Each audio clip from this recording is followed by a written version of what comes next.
बहुत समय पहले एक राज्य था अवंतिका। उस राज्य के राजा विक्रम बेहद दयालु और न्यायप्रिय थे।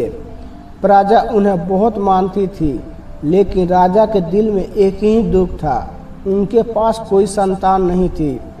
राजा और रानी मंदिर जाते, यज्ञ करवाते, साधुओं से आशीर्वाद लेते, लेकिन सब व्यर्थ था।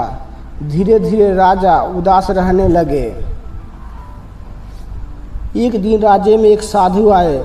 उन्होंने राजा से कहा, महाराज, जंगल के बीचों बीच एक जादुई झील है। उस झील के जल अगर आप पूरे विश्वास और शुद्ध मन से रानी को पिलाएंगे तो आपके घर में संतान का सुख जरूर आएगा। राजा के मन में आशा की किरण जगी, लेकिन साधु ने कहा, इस झील तक पहुंचना आसान नहीं है।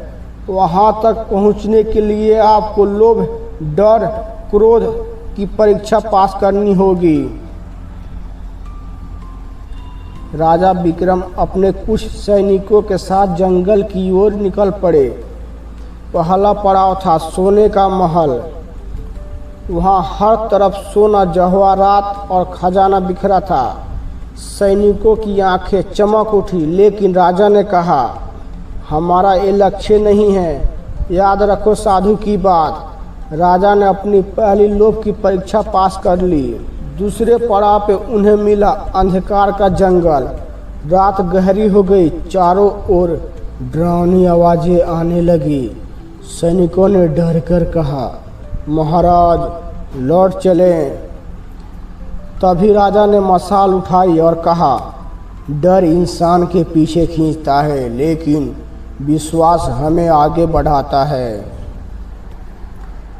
राजा ने बिना पीछे देखे जंगल पार किया और डर का परीक्षा भी पास कर लिया। आखिर में राजा पहुंचे एक जगह जहां एक दैत्य खड़ा था। दैत्य ने राजा को गाली दी, अपमान किया और उनके पिता तक बुरा भला कहा। सैनिकों का खून खौल उठा, लेकिन राजा ने शांत स्वर में कहा, अगर मैं क्रोध के वश में आ जाऊं तो कभी मंजिल तक नहीं पहुंच पाऊंगा। राजा ने दैत्य को प्रणाम किया और आगे बढ़ गए। क्रोध की परीक्षा भी पास हो गई। आखिरकार राजा विक्रम उस जादुई झील तक पहुँचे। झील का पानी चांदनी रात में चमक रहा था। राजा ने अपने दोनों हाथ जोड़कर झील से जल भरा और राज्य में वापस लौट गए। जब रानी ने वो जल आस्था और विश्वास के साथ पिया, कुछ ही महीनों में उनके घर एक प्यारे राजकुमार का जन्म हुआ।